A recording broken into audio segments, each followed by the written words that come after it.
तो area under F T graph क्या देता है? Change in momentum. बच्चों अगर सच बोला जाए तो मास की कोई डिफिनीशन नहीं है, लेकिन वेइंग ये जो बैलेंस है फिजिकल बैलेंस, इससे हम डायरेक्टली मास मेजर कर कि कोई भी दो ऑब्जेक्ट एक्चुअली में टच नहीं करते। जैसे आपको ये दिख रहा है। हेलो बच्चों, वेलकम टू ईथर। आज हम लोग पढ़ने वाले हैं कुछ अलग सी चीजें। हम लोगों ने लास्ट लेक्चर में रॉकेट प्रोपल्शन पढ़ा था, कितना इंटरेस्टिंग था, मज़ा आ गया था कि नहीं। आज लेक्चर 15 है, हम लोग लॉज ऑफ मोशन पढ़ रहे हैं। अगर इससे पहले के लेक्चर नहीं देखे तो देख लेना जाके। मैं कई बार कह चुका हूँ कि डायरेक्ट उस लेक्चर पे स्किप मत करा करो, वरना जो बीच में पढ़ाया है वो सब तुम्हारे दिमाग में होगा नहीं, तो ये सब समझ में नहीं आएगा। आज कुछ इंटरेस्टिंग टॉपिक्स पढ़ेंगे जिनकी ज़रूरत हमें न्यूमेरिकल्स में पड़ेगी, ठीक है। 4-5 चीज़ें हैं वो मैं बताऊँगा आपको, जल्दी जल्दी समझ लेते हैं।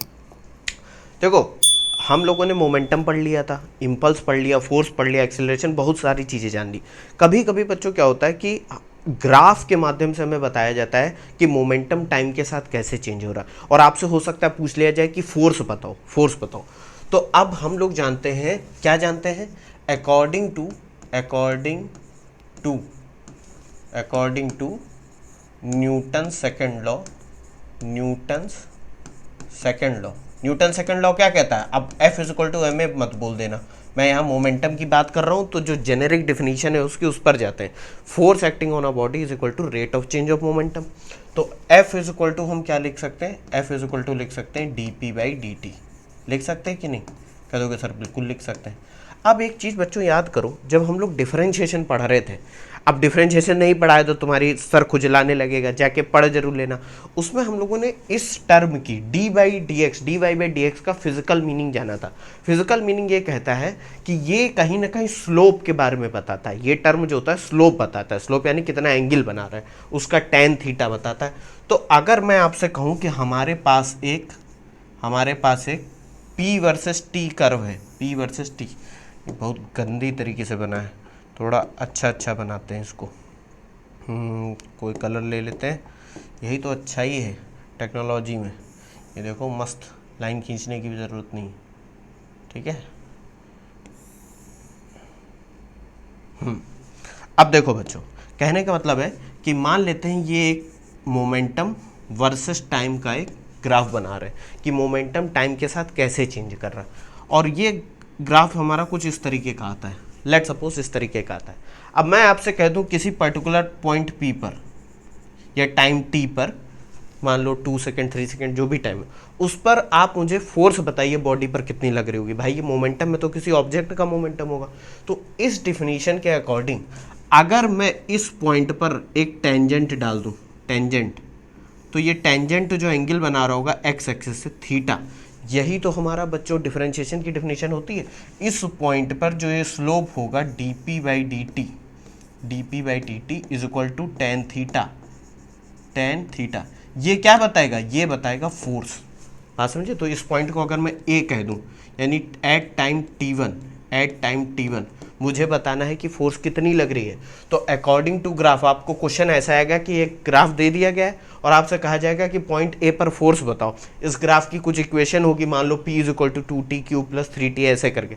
तो आपको point T is equal to मान लो 2 सेकंड पे पूछ लिया गया फोर्स बताओ, तो करना कुछ नहीं, डिफरेंशिएट कर देना, क्योंकि डिफरेंशिएशन बेसिकली क्या होता है? इस ग्राफ का उस पॉइंट पर स्लोप। तो force acting at t is equal to t1 कितनी हो जाएगी? F is equal to slope of momentum time curve at A, यही तो। और वो होगा कितना? वो होगा dp/dt, या इसको बोल सकते हैं tan थीटा, ठीक। तो यहाँ पर फिजिकल मीनिंग जो है मोमेंटम टाइम कर्व का इतना ही होता है कि जैसे जैसे मोमेंटम टाइम कर्व वेरी करेगा, वैसे वैसे जो फोर्स बॉडी पर लग रही है वो वेरी करती जाएगी। इसको देख लो, फिर हम लोग एक छोटे से न्यूमेरिकल से समझते हैं। इसमें कुछ इतना मैंने खास नहीं बताया, अगर डिफरेंशिएशन समझ में आता होगा तो समझ गए होगे कि इस ग्राफ का मीनिंग क्या होता है। ये ग्राफ बस इतना ही बताता है कि किसी पॉइंट पर अगर फोर्स निकाल ली हो तो मोमेंटम टाइम कर्व का या ग्राफ का आपको वहां पर टेंजेंट का स्लोप ले लेना है, ठीक है, या डिफरेंशिएट कर देना है। आसान भाषा में कहें तो डिफरेंशिएट कर देना, ठीक है। अब अगर मान लो आपको ऐसा एक क्वेश्चन आ जाए, क्वेश्चन क्या आ जाए कि the momentum acting on a body is varying with respect to ऐसे 3t² प्लस 2t, ठीक है। और मोमेंटम की यूनिट क्या होती है, kilogram metre per second, mass into velocity होती है। इस तरीके से वेरी कर रहा है, where time is in seconds, time seconds में। अब आपसे कहा जाए इस बॉडी पर जिस पर मोमेंटम ऐसे वेरी कर रहा है, find force acting at t is equal to 2 second, यानी जब 2 सेकेंड होंगे तो उस पर हमको फोर्स पता करनी है। तो बहुत सिंपल है, फोर्स क्या होगी, फोर्स हमें पता है कितनी होगी, dp/dt, ये होगी कि नहीं। अब यहाँ पर अभी आपको वेक्टर दिखाने की ज़रूरत नहीं क्योंकि हम मैग्नीट्यूड से डील कर रहे हैं अभी। d/dt और मोमेंटम कितना दे रखा है, इक्वेशन लिख दो, 3t² प्लस 2t। क्यों, इसको आप डिफ्रेंशिएट कर दीजिए तो पहले वाले टर्म में 3 बाहर आ जाएगा, कांस्टेंट है, t² का डिफ्रेंशिएशन कितना होगा 2t, प्लस 2 बाहर आ जाएगा, t का डिफ्रेंशिएशन कितना 1, तो ये कितना हो जाएगा 6t प्लस 2, ये आ गया, ये आ गई फोर्स। लेकिन हमें कितने पर चाहिए, at t is equal to 2 second, तो f इज इक्वल टू यहाँ पर t की जगह पर 2 रख दो, तो 6 इंटू 2 प्लस 2, 6 2 12 प्लस 2 40 न्यूटन, ये आपका आंसर आ गया। बात समझे, इसको देख लो एक बार।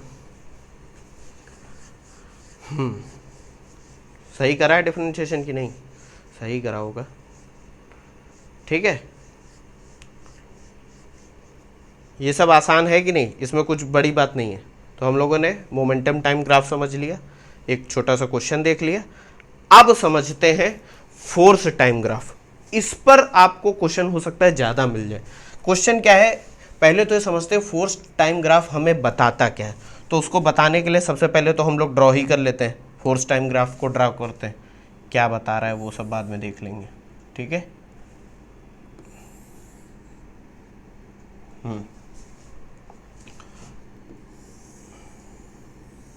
देखो, लेट सपोज ये आपका फोर्स टाइम ग्राफ जो है वो इस तरीके का है। किस तरीके का है, इस तरीके का, ठीक। ये है आपकी फोर्स और ये है आपका टाइम, यानी किसी भी ऑब्जेक्ट पे जो फोर्स लग रही है वो टाइम के हिसाब से ऐसे वेरी कर रही है। अब आपको दिमाग में आना चाहिए कि भैया ये बताया क्यों जा रहा है, इससे हम पता क्या लगा सकते हैं। इससे बच्चों बहुत इंपॉर्टेंट चीज पता लगा सकते हैं। इस ग्राफ का जो एरिया होगा, एरिया अंडर द कर्व, वो बताएगा हमें चेंज इन मोमेंटम या इम्पल्स। अब इम्पल्स की डिफिनीशन क्या थी, याद करो, इम्पल्स क्या होती थी, force acting for a short interval of time, या हम कह देते थे इम्पल्स होती थी चेंज इन मोमेंटम। याद आ रहा है कि नहीं, जिसको हम कहते थे F इंटू डेल्टा टी। याद आया, कह दोगे सर बिल्कुल सही। तो F इंटू टी यानी दो वैल्यूज का मल्टीप्लीकेशन है, यहाँ पर F है, ये T है। हम लोग याद करो जब एरिया अंडर द कर्व पढ़ रहे थे मैथमेटिक्स में, तो हमने क्या बताया था कि ऐसा कोई कर्व दे रखा हो, उसके नीचे का, अगर इस ग्राफ के नीचे का एरिया निकालना हो तो हम क्या करेंगे, इसको इंटीग्रेट कर देंगे इसके अंडर में, यही तो बताया था।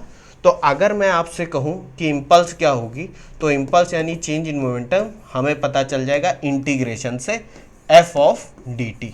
कह दोगे सर ये तो आपने बताया था। अगर ये मान लो इसमें कोई इक्वेशन दे रखे होगी F is equal to 2t², तो हमें क्या करना है, मान लो इस पॉइंट पे टाइम इज इक्वल टू 0 से 1 सेकेंड के बीच में निकालना है चेंज इन मोमेंटम, तो हम उसे सिंपली इंटीग्रेट कर देंगे और लिमिट लगा देंगे, हमें इम्पल्स पता चल जाएगी, यानी कि चेंज इन मोमेंटम क्या दे देगा। तो एरिया अंडर FT ग्राफ क्या देता है, चेंज इन मोमेंटम या इम्पल्स हम बोल सकते हैं, चेंज इन मोमेंटम और इम्पल्स। बात समझे।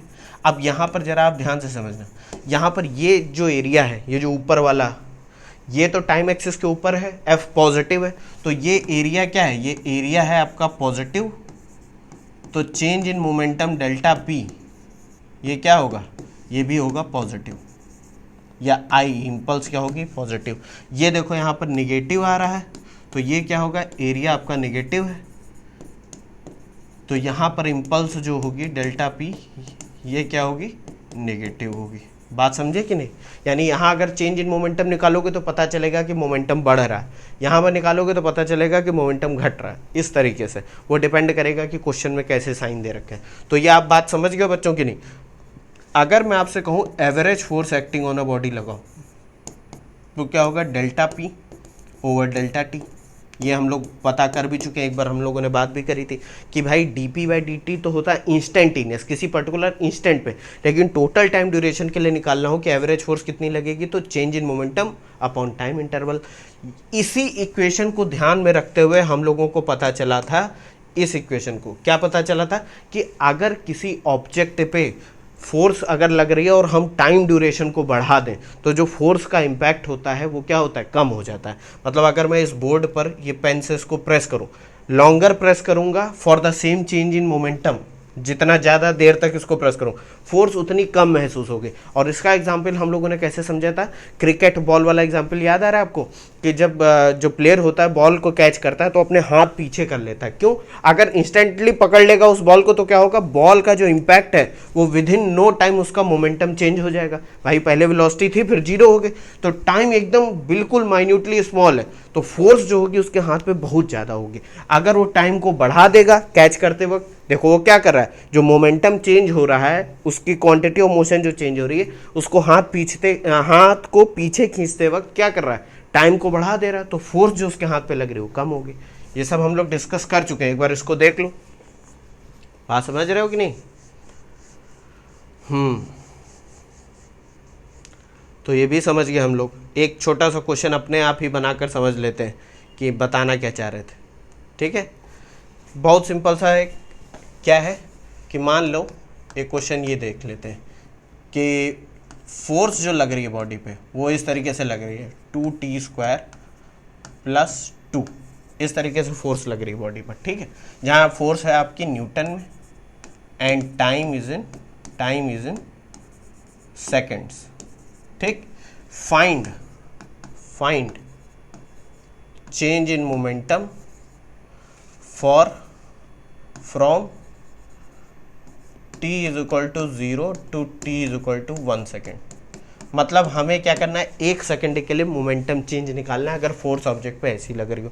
तो अभी हम लोगों ने पता करा, क्या पता करा बच्चों, अभी हम लोगों ने पता करा कि भैया जो इम्पल्स है या चेंज इन मोमेंटम आएगा वो आएगा, कैसे आएगा, अगर हम area under the force time curve को इंटीग्रेट कर दें। बात समझे। अब एरिया आपको इस इक्वेशन को ड्रॉ करने की ज़रूरत नहीं है, ये कुछ इस तरीके से मान लो इक्वेशन होगी, कुछ इस तरीके से, कुछ इस तरीके से होगी, f × t। ठीक है, पैराबोलिक है ना, तो कुछ इस तरीके से होगी। इसको मैं रब कर देता हूँ। अब आप लोग यहाँ पर ज़्यादा बुद्धि मत लगाने लगे कि सर ऐसा कैसे होगा, तो इसके नीचे का अगर आप एरिया निकाल लो तो हमें क्या मिल जाएगा, चेंज इन मोमेंटम मिल जाएगा। तो हम सिंपल सा इसको क्या करना है, इंटीग्रेट करना है। और लिमिट कहाँ से होगी, टाइम की लिमिट t = 0 से t = 1 सेकेंड। और फोर्स कितनी है, फोर्स है 2t² + 2 dt। इसको इंटीग्रेट कर दो बच्चों, तो देखो ये 2 बाहर आ जाएगा, t² का इंटीग्रेशन क्या होगा, t³ / 3 हो जाएगा कि नहीं, +2 बाहर आ जाएगा और इसका क्या हो जाएगा इंटीग्रेशन t। इसकी लिमिट कितनी है, 0 से 1, लिमिट पुट कर दो यहाँ पर, तो ये हो जाएगा 2/3, अपर लिमिट रखो तो 2/3 + 2 हो जाएगा कि नहीं। ये देखो -0 तो 0 ही हो जाएगा। ये कितना आ जाएगा, 2 + 3 2 = 6, 8/3, तो 8/3 किलोग्राम मीटर पर सेकेंड। इतना मोमेंटम में चेंज आएगा फॉर क्या, फॉर फोर्स = 2t² + 2 और टाइम कहाँ से, t = 0 से t = 1 सेकेंड।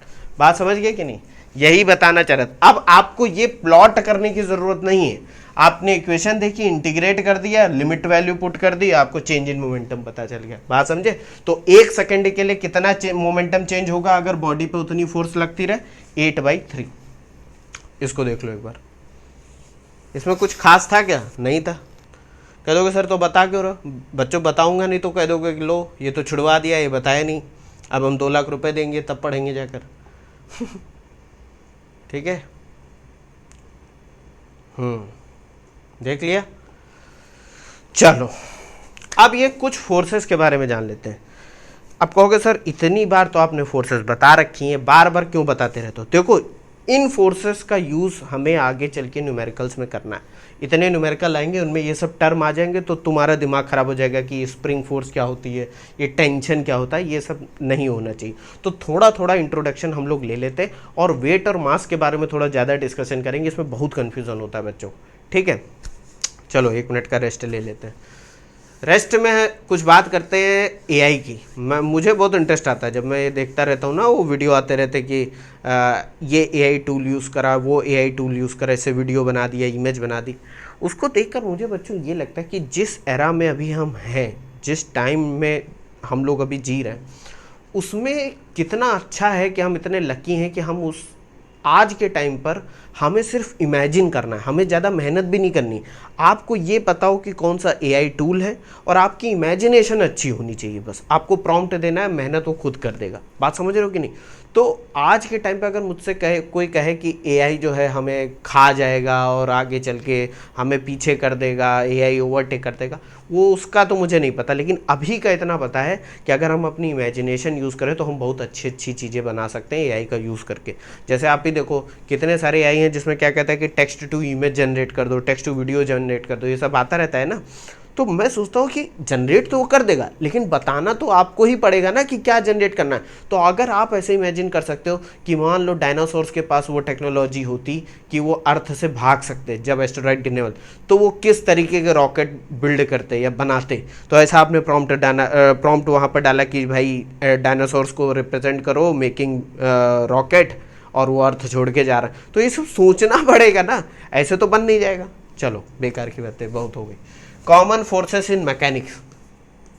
मैकेनिक्स में कॉमन फोर्सेस जो यूज़ होती हैं और जो आपको अलग अलग चैप्टर्स में अलग अलग जगह दिखी जाएंगी जब तक आप मैकेनिक्स पढ़ रहे हो। ठीक, तो सबसे पहली तो फोर्स है ग्रेविटेशनल फोर्स। इसके बारे में हम लोग बहुत बार बात कर चुके हैं, लेकिन इसमें कुछ डिटेल में वेट और मास के बारे में समझेंगे। तो सबसे पहले ग्रेविटेशनल फोर्स को हम लोग समझ लेते हैं। कौन सी फोर्स? Gravitational force. हमें पता है, क्या पता है कि भाई अर्थ हो या कोई भी ऑब्जेक्ट, दो ऑब्जेक्ट हो, उनके बीच में एक अट्रैक्शन लगता है, ठीक है, जिसे हम ग्रेविटेशन बोलते हैं, ग्रेविटेशनल फोर्स। लेकिन खासकर हमें बात करनी है अर्थ के रिस्पेक्ट में, क्योंकि हम सारी मैकेनिक्स अभी अर्थ तक रेस्ट्रिक्ट कर रहे हैं। तो ये अर्थ है, ठीक है, ये अर्थ है हमारे, और हमें पता है कि कोई भी ऑब्जेक्ट हो, अर्थ उसे अपने सेंटर की तरफ खींचती है, और जिस एक्सेलरेशन से वो अर्थ की तरफ जाता है उसको क्या बोलते हैं? जी, मीटर पर सेकंड स्क्वायर। बोलते हैं कि नहीं? कह दोगे सर बिल्कुल बोलते हैं। तो इस ऑब्जेक्ट पर अगर ये फ्रीली फॉलिंग है, मतलब सिर्फ गिर रहा है, फ्रीली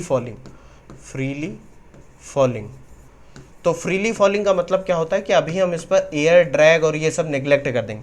तो फ्रीली फॉलिंग ऑब्जेक्ट पे जो फोर्स लग रही होगी, ग्रेविटेशन फोर्स, वो हम लोगों ने पढ़ी थी कितनी होती है? Mass into acceleration. और एक्सेलरेशन यहाँ पर कितना है? जी, mg, जिसकी जी की वैल्यू हम लोग जनरली कितनी लेते हैं? 9.81 मीटर पर सेकंड स्क्वायर, जो कि थोड़ा बहुत वेरी करती है डिपेंडिंग अपॉन आप अर्थ की किस लोकेशन पे हो। इक्वेटर पर हो तो अलग होगी, पोल पर हो तो अलग होगी।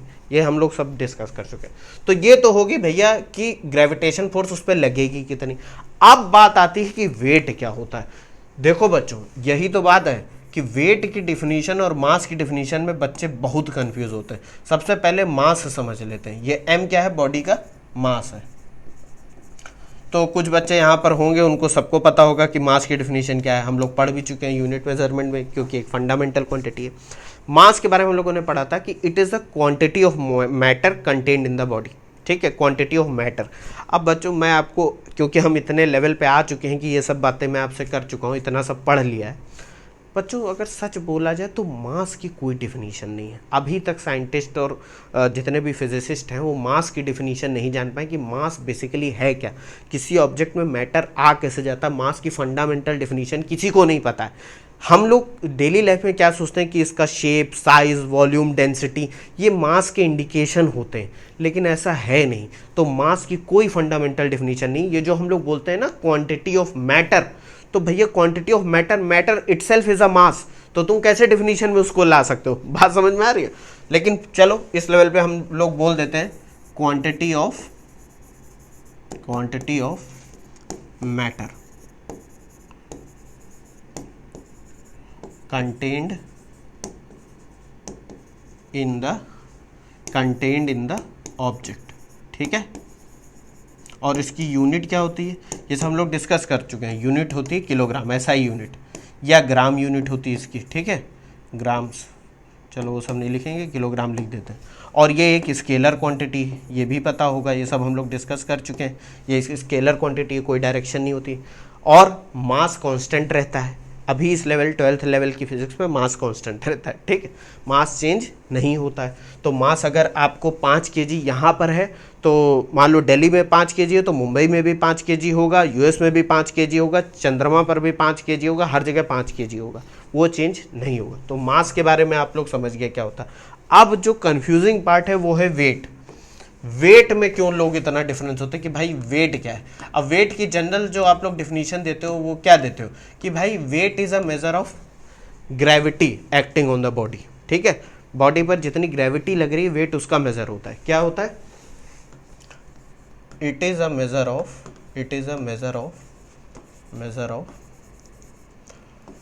Gravity acting on the body, ठीक। अब यहीं पर बच्चों थोड़ा सा मैं डिफर करूंगा।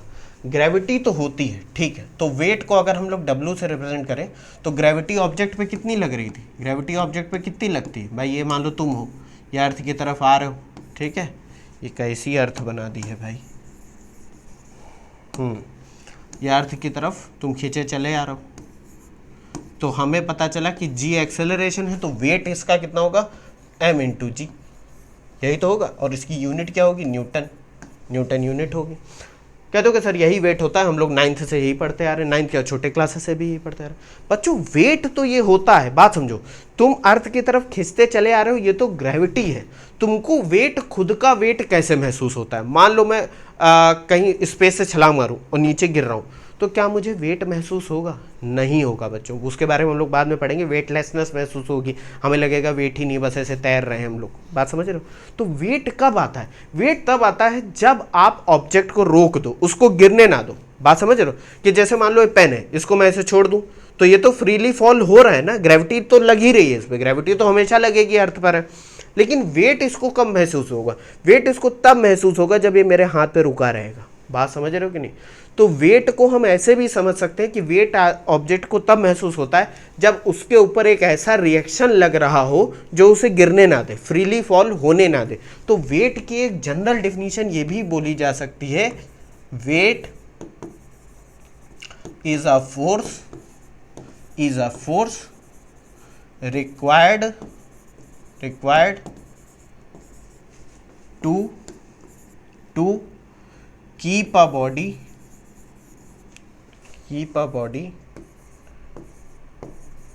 नहीं, keep नहीं, to restrict a body from freely falling। बात समझी कि नहीं, आपको अब समझ में रहा। अभी तुम हवा में हो तो तुम्हारे ऊपर mg तो तब भी लग रहा होगा, तुम उसी वजह से तो नीचे आ रहे हो, लेकिन तुमको वेट महसूस कब होगा, वेट तब महसूस होगा जब तुम किसी अर्थ पर आकर यहाँ पर टिक जाओगे, बात समझ रहे हो। तो अगर मान लो ये टेबल है, एक टेबल है, ठीक है, एक टेबल है, उसके ऊपर एक मान लेते हैं m मास की बुक रखी हुई है, अगर मैं टेबल हटा दूं तो ये तो गिर जाएगी नीचे। अभी इसको वेट का कोई मतलब नहीं, वेट का कोई, जब तक हम इसको रोके हुए हैं, ठीक है, तभी हम बता पा रहे हैं कि इस पर वेट कितना लग रहा है, बात समझे कि नहीं। तो इसके लिए अगर मैं आपसे ये कहूं कि इसका m है तो इसके ऊपर नीचे की तरफ फोर्स कितनी लगेगी, mg। अब ऑब्वियस सी बात है, हम लोगों ने पढ़ा भी था कि क्योंकि ये टेबल पर रखी हुई है तो एक कॉन्टैक्ट फोर्स होगी, नॉर्मल रिएक्शन n होगी, n लगेगी कि नहीं इस पॉइंट पर, कांटेक्ट पॉइंट पर। तो ये जो n है इसकी वैल्यू, क्योंकि ये रेस्ट पे है तो n की वैल्यू कितनी होगी, mg। भाई net force acting on the body कितनी होगी, 0, क्योंकि रेस्ट में है, तो n is equal to mg आ गया।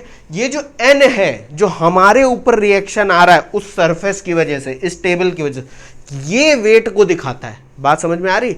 अगर ये n हट जाए तो वेट हमें महसूस नहीं होगा। तो वेट की ये भी डेफिनेशन है, weight is a force required to restrict a body from freely falling, बात समझ गई कि नहीं। तो वेट और मास में अब तो कंफ्यूज नहीं हो गए। एक अभी हम लोग छोटा सा डिफरेंस भी 2-4 देख लेंगे कि मास और वेट में डिफरेंस क्या होता है। वेट जो है ये एक वेक्टर क्वांटिटी, क्योंकि फोर्स है, ये बात समझे कि नहीं, ये सब भी हम लोग डिस्कस कर चुके हैं। वेट क्या है, वेक्टर क्वांटिटी, ऑब्वियस सी बात है भाई, क्योंकि इसकी डायरेक्शन है towards the centre of the earth हम लोग बोलते हैं, ठीक है। वेट एक फोर्स है, तो फोर्स क्या है, वेक्टर क्वांटिटी। देखा कितना इंटरेस्टिंग था, हम लोगों के दिमाग में क्या क्या चीज़ें थी और कुछ कुछ चीज़ें क्लियर भी हो गई, ठीक है।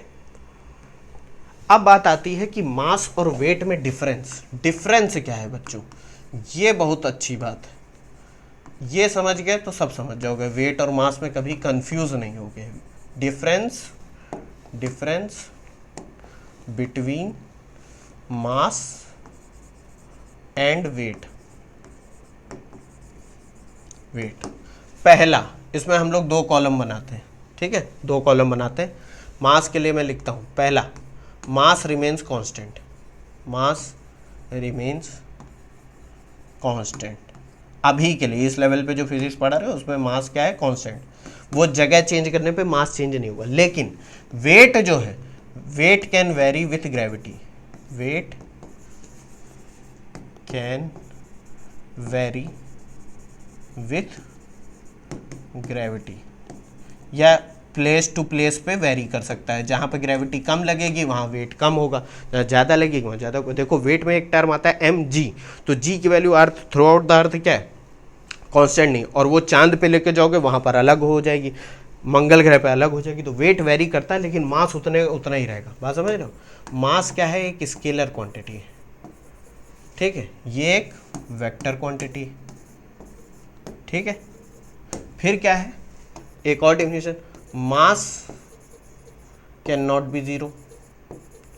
अगर किसी ऑब्जेक्ट की बात करी जा रही है तो उसका मास होगा, ठीक है, वरना वो एग्जिस्टेंस में नहीं है, नॉट बी जीरो। अभी इस लेवल पे है, फिर कहते हो सर बार बार ये इस लेवल पे क्या है, इस लेवल पे बच्चों आगे चल के जो फिजिक्स अगर इंटरेस्ट रहा तो बहुत सी चीज़ें क्वांटम वर्ल्ड में आते ही चेंज हो जाती, ठीक है, छोड़ो। Mass can not be zero, weight can be zero.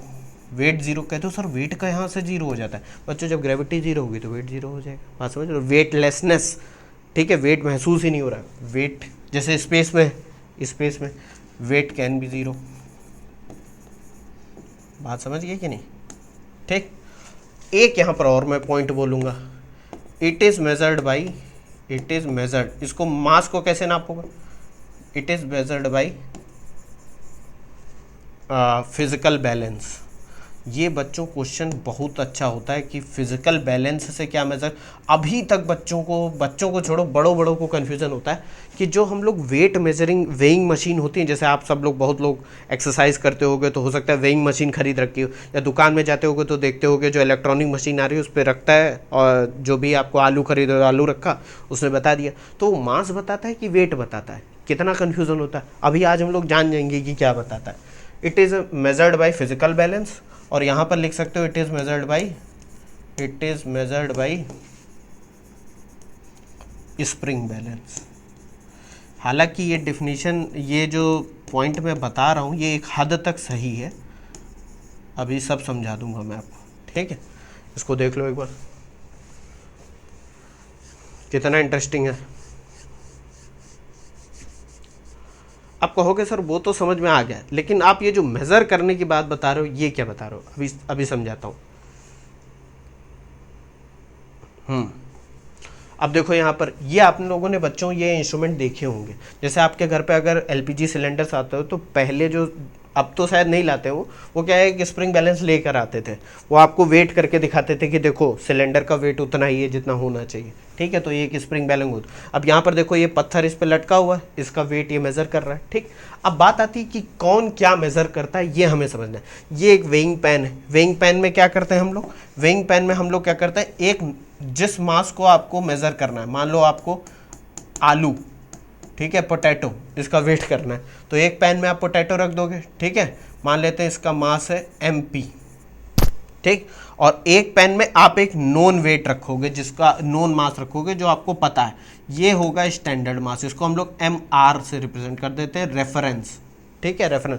पहले मास के बारे में जानेंगे, क्योंकि ये जो है बैलेंस है ना, तो जब ये दोनों बराबर होते हैं तो क्या होता है, ये पैन एक लेवल पे आ जाते हैं और हम कह देते हैं कि भाई इसका मास इतना है। अब आप कहोगे कि सर ये मास बता रहा है कि वेट बता रहा है। बच्चों ये मास बता सकते, क्यों? देखो इसके ऊपर भी ग्रेविटी लगेगी नीचे की तरफ, इसके ऊपर भी लगेगी ग्रेविटी नीचे की तरफ, तो ये बराबर कब होंगे? ये वेइंग बैलेंस हॉरिजॉन्टल कब होगा? ये तब होगा जब इस पे लगने वाली ग्रेविटी यानी M P into G is equal to M R into G, ये हो जाएगा। और ये जिस जगह पे मेजर कर रहे होगा ऐसा तो होगा नहीं कि इसके ऊपर जी अलग लगेगा उसके ऊपर अलग लगेगा, तो ये जी और जी कैंसिल हो जाएंगे, एम पी क्या हो जाएगा? एम आर हो जाएगा कि नहीं? कह दोगे हाँ सर ये तो हमको समझ में आ गया। अब बात आती है कि ये जो बच्चों जो वेट होते हैं, जो आपको वेट मिलते हैं, जैसे आपने रखा 10 kg, तो ये 10 kg क्या है? 10 kg बेसिकली मास है। आपको इसको अगर वेट में कन्वर्ट करना है तो 9.8 उस जगह की जो ग्रेविटी है, मान लो 9.8 है, तो उससे मल्टीप्लाई करना पड़ेगा, तब आपको न्यूटन में वेट मिलेगा। तो ये मास मिल गया, तो ये आपको बैलेंस समझ में आ गया। अब इस पर आ जाओ, कंफ्यूजन यहाँ पर होता है कि भैया इसमें जो रीडिंग होती है, मान लो ऐसे लिख रखा 0 1 2 3, अब कोई कहेगा कि सर आपने बताया कि ये वेट मेजर करता है। बच्चों अगर देखा जाए, तुम थोड़ा सा दिमाग लगाना, तो ये जितनी भी मशीन्स हैं, इंस्ट्रूमेंट हैं, ये मेजर इनडायरेक्टली वेट को ही कर रहे हैं। देखो भाई इस पर ग्रेविटी ही तो लग रही है, वेट फोर्स ही तो लग रही है, उसी से हमको मास, यहाँ पर हमें मास डायरेक्टली मिल जाता है क्योंकि ये बैलेंस वाला किस्सा है। लेकिन यहाँ पर क्या है, यहाँ पर एक स्प्रिंग होती है जो इसके वेट को मेजर करती है, वो सब अभी मैं बता दूंगा स्प्रिंग कैसे मेजर करती है। तो अब हुआ क्या कि जैसे ही आपने यहाँ पर एक वेट लटकाया तो वेट तो भाई नीचे की तरफ खींच रहा है अर्थ की तरफ, तो ये रीडिंग कहीं पर पॉइंटर मान लो यहाँ पर आ गया 2 पर। तो अब बताओ बच्चों ये 2 kg में है कि न्यूटन में है? अब आंसर यहाँ पर है बच्चों कि ये kg में है। ये स्केल क्या होती है? मास में। कह दोगे सर अभी तो आपने बताया कि वेट जो होता है वो स्प्रिंग बैलेंस बताता है, तो ये तो न्यूटन में होनी चाहिए। बात समझ में आ रही? देखो बच्चों यही तो बात है कि ये स्केल जब डायरेक्टली, मान लो मैं इस स्केल को बना रहा होता, इस इंस्ट्रूमेंट को बनाता, तो मैं क्या करता, अलग अलग मान लो 0 1 2 3 1 यूनिट के डिफरेंस है, तो पहले मैं इसमें क्या करता, 1 न्यूटन का फोर्स अप्लाई करने की कोशिश करता और देखता कि पॉइंटर वहां पर आ रहा है कि नहीं। तो हुआ बच्चों पता है क्या है, जब हमने स्टोन लगाया तो जैसे ही नीचे आया हमने कहा कि ठीक है भाई 1 न्यूटन का फोर्स आ रहा है। तो याद करो अगर हमें न्यूटन को किलोग्राम में कन्वर्ट करना हो तो F is equal to M G होता है कि नहीं होता है? तो अगर मैं F अपॉन जी कर दूं, जी से डिवाइड कर दूं, तो M मिल जाएगा मास। तो इस स्केल को बनाने में पता है बच्चों क्या करा गया, अलग अलग मास इंक्रीमेंट में इस पर लटकाए गए और जहां पर पॉइंटर आके रुक रहा था वो जो वैल्यू थी, बात समझो, वो जो वैल्यू उसको हमने जी से डिवाइड कर दिया, उस जगह की जो ग्रेविटी है 9.8 उससे हमने डिवाइड कर दिया तो हमको मास मिल गया। तो ये जो स्केल देखते हो आप लोग ये बेसिकली केजी में, ठीक है। तो कहोगे सर तब आपने क्यों कहा कि इससे वेट मेजर होता? वेट इसलिए बच्चों कि अगर इस प्रोसेस को जी से डिवाइड करना, बात समझो मैं कहना क्या चाह रहा हूँ, अगर मान लो मुझे यहाँ पर 10 न्यूटन का फोर्स मिलता है, 10 न्यूटन, और मुझे स्केल मास में लिखनी है, तो मैं क्या करता, जी से डिवाइड कर देता 10 को, मान लो जी इज इक्वल टू 10 ही है, तो ये वैल्यू 1 आ जाती है, यानी कि पॉइंटर यहां पर आया तो हमें 1 kg मिल गया। एक्चुअली में वो कितना है, एक्चुअली में वो 10 न्यूटन है। बात समझ में आ रही कि नहीं? तो जब भी आपको ऐसी कोई स्केल दिखे आप ये समझ जाना, जैसे यूएस में है वो पाउंड में दिखाता है, ठीक है, पाउंड भी ये बेसिकली मास की यूनिट है, लेकिन वहां पर क्या करते हैं, फोर्स के रेस्पेक्ट में दिखाया जाता है। हम लोग जनरली जो यूज करते हैं उसमें मास के वो कैलिब्रेटेड होती है, इस प्रोसेस को कैलिब्रेशन बोलते हैं बच्चों, कैलिब्रेट कर देते हैं कि भैया वेट मेजर तो हम वेट कर रहे हैं लेकिन रीडिंग हम उसको मास में दिखाएंगे, कन्वर्ट कर दिया, बस जी से डिवाइड कर दिया हर एक रीडिंग। बात समझ गए कि नहीं? तो अब कंफ्यूजन तो नहीं होगा। अब अगर आपको कोई पूछे कि भैया मास तो मिल गया, वेट कितना होगा, तो उस जगह की जो ग्रेविटी है मान लो 9.8 होती तो हम मल्टीप्लाई करते, मान लो पॉइंटर 2 पे है तो 2 kg इंटू 9.8 हमें मिल जाता, वेट मिल जाता, इतना न्यूटन में मिल जाता।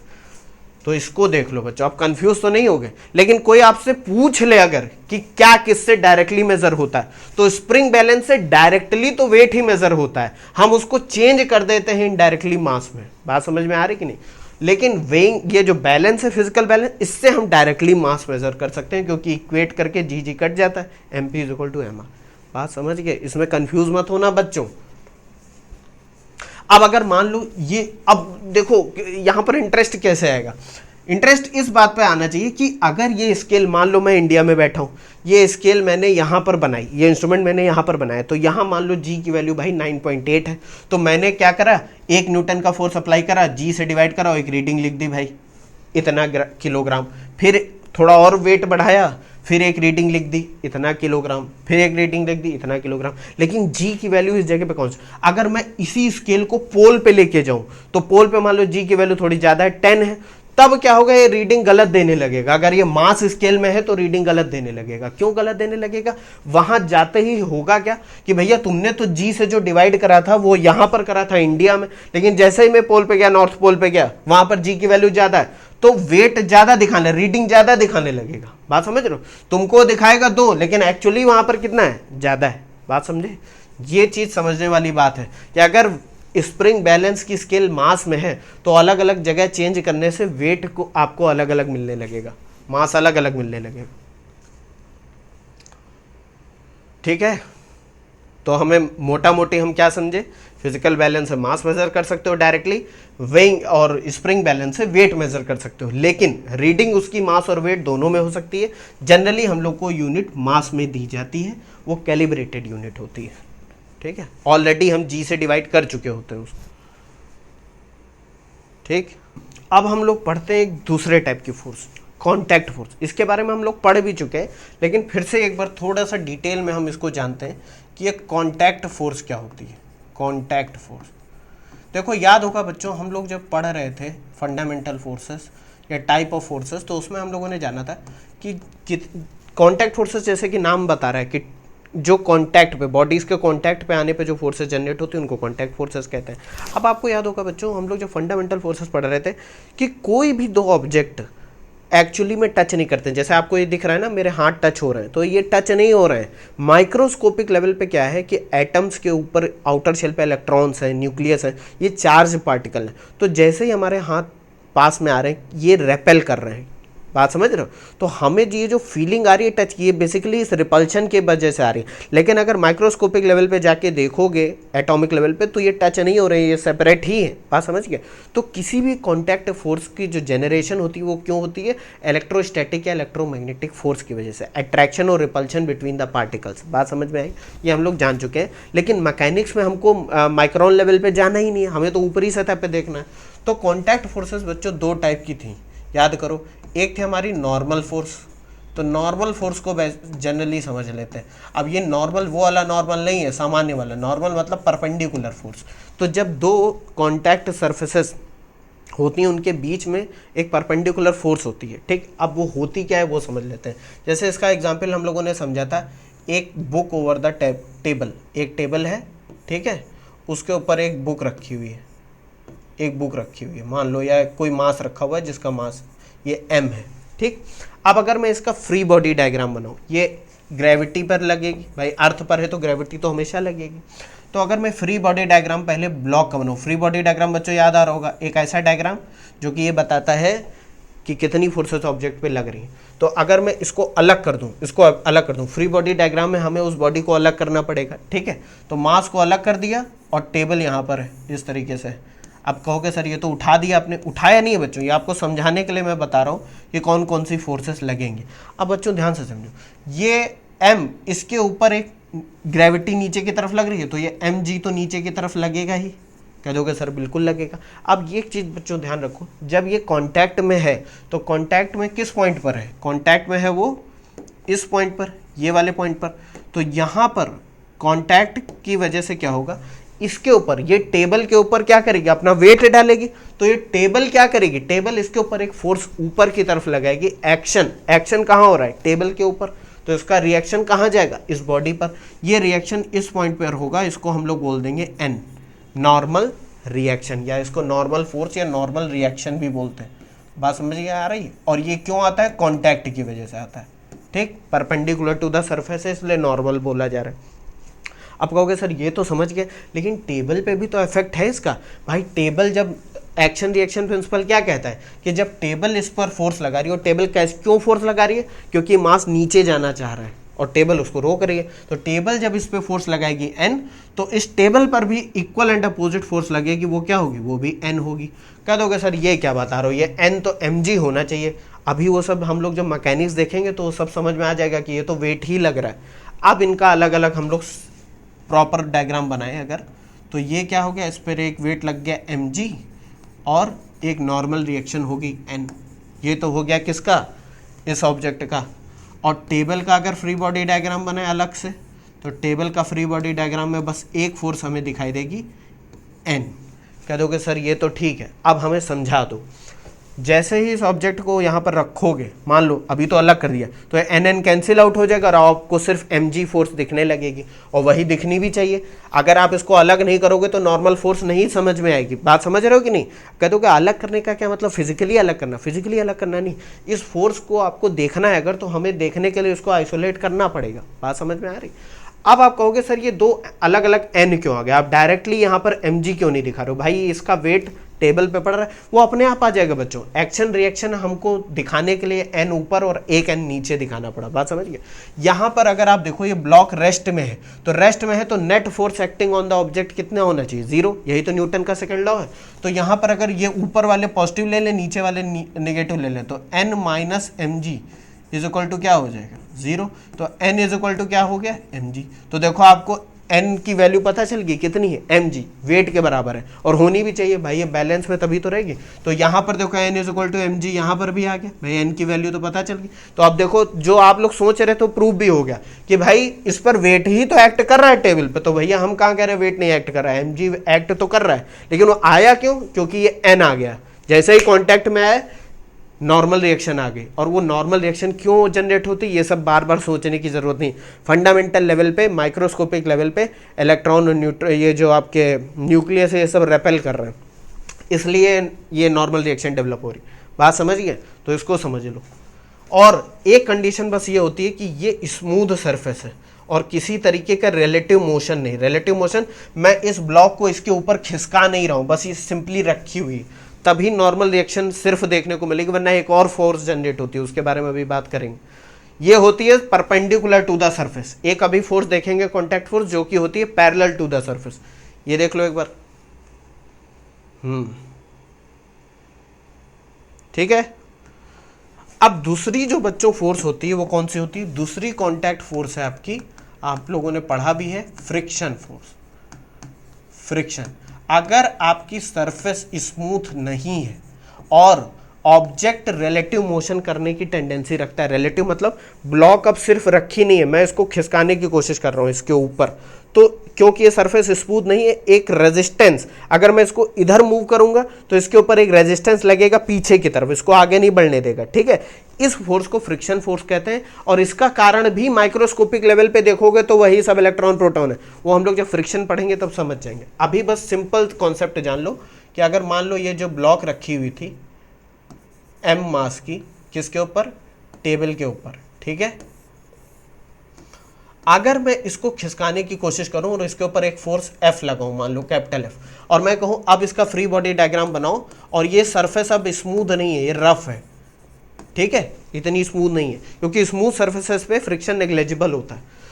तो इसका फ्री बॉडी डायग्राम बच्चों अगर मैं बनाऊंगा ऑब्जेक्ट का, तो देखो क्या दिखेगा। एक फोर्स तो इस डायरेक्शन में भाई लगी रही है, और नीचे की तरफ mg वेट तो लगेगा ही, और नॉर्मल रिएक्शन भी लगेगी, लेकिन साथ ही साथ क्योंकि ये सरफेस रफ है और ये आगे बढ़ने की टेंडेंसी रख रहा है इस डायरेक्शन में, तो इसका अपोज करने के लिए, इस रिलेटिव मोशन का अपोज करने के लिए एक इस सरफेस पे जहां पर कॉन्टैक्ट है, यहाँ पर एक फ्रिक्शन फोर्स लगेगी, स्मॉल f से, उसको मैं डिनोट कर देता हूँ।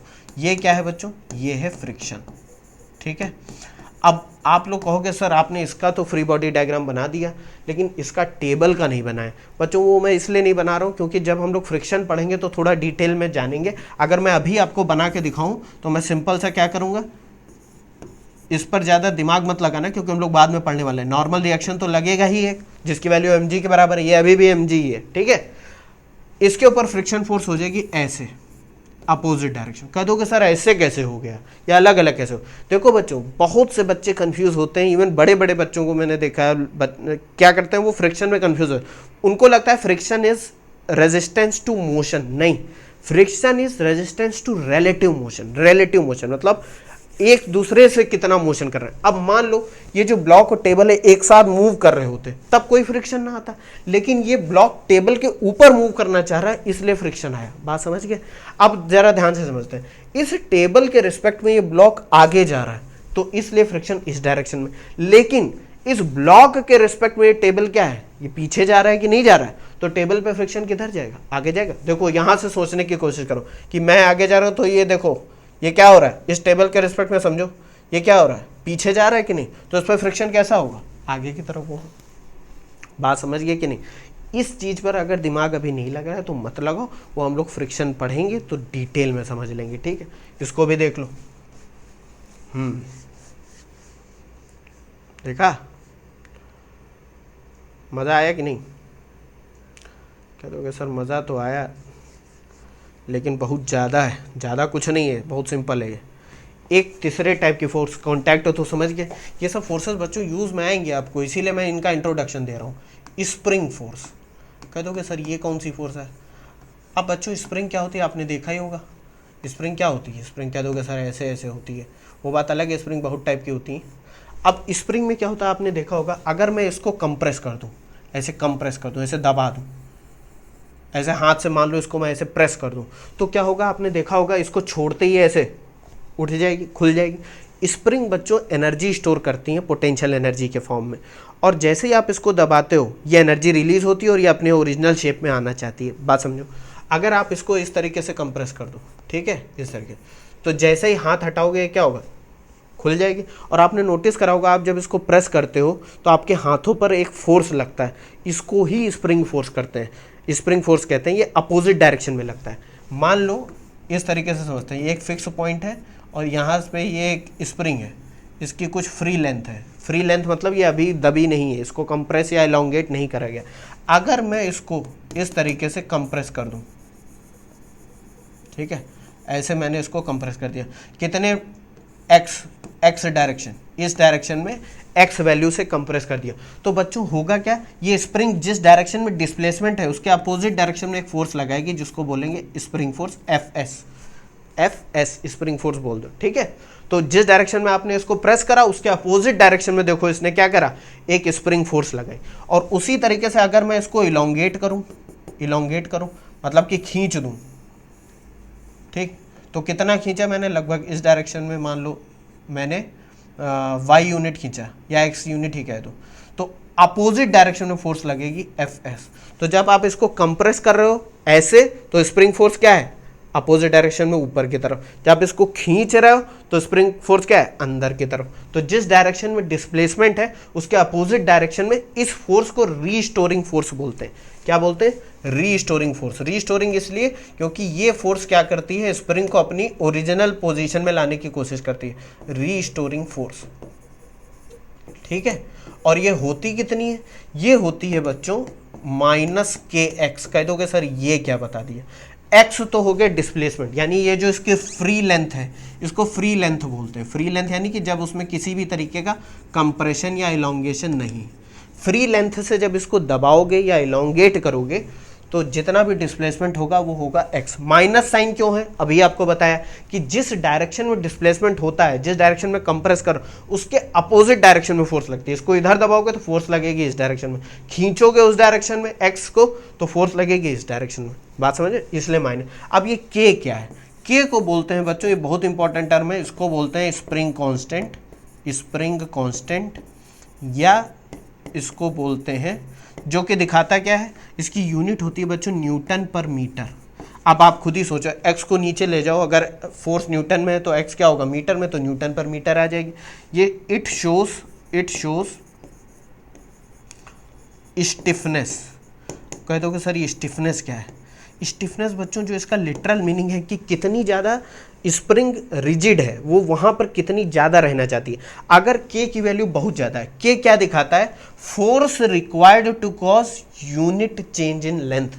बात समझो, कितनी फोर्स चाहिए इस स्प्रिंग की यूनिट लेंथ चेंज करने में, मतलब 1 मीटर को चेंज करने के लिए कितनी फोर्स चाहिए, यही तो है यहाँ पर। अगर इसकी वैल्यू ज़्यादा होगी, मान लो इसकी वैल्यू 100 है, तो पर मीटर चेंज के लिए आपको 100 न्यूटन का फोर्स लगाना पड़ेगा। बात समझे, इसकी वैल्यू 500 है तो यानी स्प्रिंग को कंप्रेस या खींचना बहुत ज़्यादा कठिन होगा, उतनी ज़्यादा रिजिड होती जा रही। बात समझ रहे हो, तो ये कहीं ना कहीं बताता है कि कितनी फोर्स आपको लगानी पड़ेगी पर यूनिट डिस्प्लेसमेंट के लिए।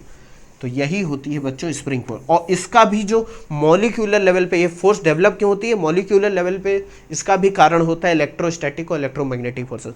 वो एटम मॉलिक्यूल कंप्रेस होते हैं, उनके बीच में रिपल्शन होता है, वो आना चाहते हैं अपनी ओरिजिनल फोर्स, ये सब होता है, ठीक है। वो नहीं जानना है क्योंकि हम मैकेनिक्स पढ़ रहे हैं, मॉलिक्यूलर लेवल पर नहीं जा रहे।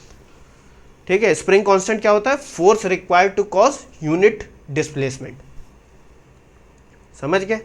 ये हो गई आपकी स्प्रिंग फोर्स। तो हम लोगों ने कौन कौन सी फोर्सेस पढ़ ली, शुरुआत से देख लेते हैं एक बार। हम लोगों ने वेट और मास को समझा, बेसिकली ग्रेविटेशनल फोर्स को समझा, कॉन्टैक्ट फोर्सेस को समझा, स्प्रिंग फोर्स को समझा। अब बस एक बची है टेंशन फोर्स। तो टेंशन फोर्स क्या होती है ये भी देख लेते हैं, जिसको टेंसाइल फोर्स बोलते हैं। अभी थैंक यू नहीं, पहले एक चीज़ और समझ लो। टेंशन, जैसे कि नाम ही बता रहा है टेंशन ये वो वाला टेंशन नहीं, ये बेसिकली टेंशन का मतलब होता है पुलिंग, ठीक है, खींचना। अब आप बात समझना जरा, अगर यहाँ पर कोई एक सॉलिड ऑब्जेक्ट है, ठीक है, ये किसी सरफेस पर रखा हुआ है, ठीक, इसका मास m है, और इसको मैं किसी थ्रेड से खींचूं, ये एक थ्रेड है, धागा या और रोप, कोई रस्सी और कॉर्ड, ठीक है, ये सब अलग अलग नाम है। इससे मैं F फोर्स लगाऊं, इसको खींचने का प्रयास करूं, तो देखो बच्चों, कोई भी रस्सी या धागा या कॉर्ड, थ्रेड, रोप, कॉर्ड, ये सिर्फ टेंसाइल फोर्स लगा सकती हैं, यानी पुलिंग फोर्स लगा सकती हैं। अगर मैं सोचूं कि रस्सी से इसको पुश कर दूंगा तो नहीं होगा ना, रस्सी तो बेंड हो जाएगी। बात समझे? Only pulling force, only pulling, ये सिर्फ खींच ही तो सकता है। बात समझो, ये सिर्फ खींच ही तो सकता है। अगर इसी जगह पर यहां पर एक सॉलिड रॉड होती, ये क्या होती? Solid rod. ये क्या है? Solid rod. तब यहां पर पुश और पुल दोनों हो पाता।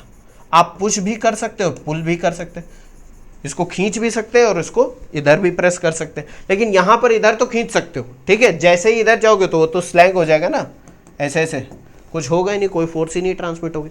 इस तरीके की फोर्स को बच्चों टेंशन बोलते हैं।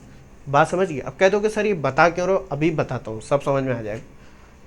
इसको देखो एक बार, बता बच्चों ये रहा हूँ कि कंफ्यूजन क्या होता है कि जब भी टेंसाइल फोर्स दिखाई जाती है तो इस तरीके से, मान लो एक ये थ्रेड है या रोप है, उस पर एक मास m लटका हुआ है, तो जब टेंसाइल फोर्स दिखाई जाती है तो वो इस तरीके से दिखाई जाती है, T, और इसको डिनोट करते हैं T से। कहते हो कि सर ये क्या दिखा रहे हो? इसको देखने से तो ऐसा लग रहा है कि ये दोनों कंप्रेस करना चाह रहे हैं, इसको दबाना चाह रहे हैं। अब मेरी बात ध्यान से समझना, अगर ये मास अर्थ की तरफ अट्रैक्ट हो रहा है mg फोर्स से, तो ये इस रोप को खींचना चाहेगा, यानी कि ये जहाँ पर फिक्स है, मान लो ये रूफ है, छत पे ऐसे टांग दिया आपने, तो इस छत को नीचे लाना चाहेगा। तो अगर मैं इस सेक्शन को कट करूं, इस सेक्शन को, मतलब बेसिकली धागा नहीं काट रहा हूं, मैं दिखाने की कोशिश कर रहा हूं कि फोर्स कहां से लगे। टेंसाइल फोर्स एक इंटरनल फोर्स है भाई, रोप के अंदर डेवलप हो रही है ना, तो उसको देखने के लिए आपको क्या देखना, इन द सेंस फिजिकली नहीं काट देना है, समझाने के लिए। तो यहां पर अगर मैं रूफ का फ्री बॉडी डायग्राम बनाऊं तो आपको ऐसे दिखेगा टेंशन, इस तरीके से। और अगर मास का फ्री बॉडी डायग्राम बनाऊं तो m, ये फोर्स नीचे लगेगी mg, और ये टेंशन ऊपर की तरफ लगेगा। बात समझे? इसीलिए इसको ऐसे दिखाया जाता है, ये टेंसाइल फोर्स यानी पुलिंग फोर्स। तो यहां से समझ में भी आ गया कि भाई ये जो थ्रेड है या रोप है, ये रूफ को नीचे लानी चाहती है, और ये रूफ इसको क्या करते हैं? ऊपर लाना चाह रहा है। ऊपर लाना इन द सेंस इसको नीचे नहीं गिरना देना चाह रहा है। तो देखो टेंशन ऊपर की तरफ है, तो दोनों केसेस जस्टिफाई हो गए। तो टेंसाइल फोर्स के लिए या टेंशन के लिए एक बात बच्चों ध्यान में रखनी है कि ये थ्रू आउट द लेंथ, अगर ये रोप जो है इनएक्सटेंसिबल है, रोप इज इनएक्सटेंसिबल, मतलब रोप खींच या घट नहीं रही है, बढ़ या घट नहीं रही है। ऐसा आपने रोप लिया जिसके अंदर किसी भी तरीके का स्प्रिंग एक्शन नहीं। स्प्रिंग एक्शन यानी एक हो गया रबर, जैसे रबर नहीं होती है इलास्टिक बैंड्स, अगर उनको एज अ रोप यूज करोगे तो क्या होगा? उनकी लेंथ बढ़ती घटती है, तो उस केस में टेंशन जो होगा यूनिफॉर्म नहीं होगा थ्रू आउट द लेंथ। मान लो इतनी बड़ी रोप है तो उसमें यूनिफॉर्म नहीं होगा। Rope is inextensible and massless, massless, mass नहीं है, रोप का मास आप नेग्लेक्ट कर दे रहे हो। Then tension is uniform throughout length. कह दोगे सर ये क्या बता रहे हो, अभी समझ जाओगे। इसको देखो पहले, फिर मैं जो समझाना चाह रहा हूँ बताता हूँ। तो कभी भी बच्चों ये डायग्राम देखना तो कंफ्यूज मत हो जाना कि सर ये तो कंप्रेशन या पुशिंग दिखा रहा है, आप तो कह रहे हो पुलिंग होती है। जब इसको काट के देखोगे तो समझ जाओगे कि मास इसको नीचे खींचना चाह रहा है तो देखो वहां से दिख रहा है, ये रूफ इसको ऊपर रखना चाह रही है तो देखो टेंशन ऊपर की तरफ है। हाँ, दोनों ही केसेस में पुलिंग हो रही है कि नहीं, बात समझिए। अब ये जो पॉइंट लिख दिया है कि अगर रोप आपकी इनएक्सटेंसिबल है, यानी कि वो बढ़ घट नहीं रही है, वो एक तरफ रिजिड टाइप का आपका जो धागा है वो रिजिड है, ऐसा नहीं है कि उसमें स्प्रिंग एक्शन हो या रबर की तरह हो, वो एकदम रिजिड टाइप का धागा है और मासलेस है, उसका मास आपने निग्लेक्ट कर दिया, तो टेंशन पूरी लेंथ के अराउंड क्या होगा, यूनिफॉर्म होगा। कहने का मतलब है कि अगर मान लो इतना बड़ा एक धागा है, ठीक है, और आप इसको इस डायरेक्शन में ऐसे खींच रहे हो, तो यहाँ पर जो टेंशन होगा वो भी टी होगा, यहाँ पर जो टेंशन है वो भी टी होगा। अगर मैं इस सेक्शन को ऐसे काट दूं तो यहाँ पर जो टेंशन दिखेगा वो भी टी होगा, यहाँ पर भी टी होगा, यानी कहीं पर भी पूरी लेंथ के अक्रॉस क्या होगा, टेंशन टी ही रहेगा। अब बहुत बच्चे कंफ्यूजन में पता है क्या करते हैं, वो क्या करते हैं कि सर इधर टी है इधर टी है, दोनों को जोड़ के हम 2T कर देते हैं। अरे ऐसा नहीं होता बच्चों, वो टेंशन आ ही इसलिए रहा है क्योंकि आप दोनों तरफ से खींच रहे हो, एक साइड छोड़ के खींचोगे तब तो ये आगे बढ़ जाएगा ना, बात समझ गए कि नहीं। ये सब चीज़ें थी। तो बच्चों हम लोगों ने बहुत कुछ जान लिया, इसलिए जाना क्योंकि इन फोर्सेस का यूज़ होगा, और टेंशन और स्प्रिंग फोर्स के बारे में हम लोग थोड़ा और डिटेल में पढ़ेंगे आने वाले लेक्चर में, ठीक है। थैंक यू, मिलता हूँ नेक्स्ट वीडियो में।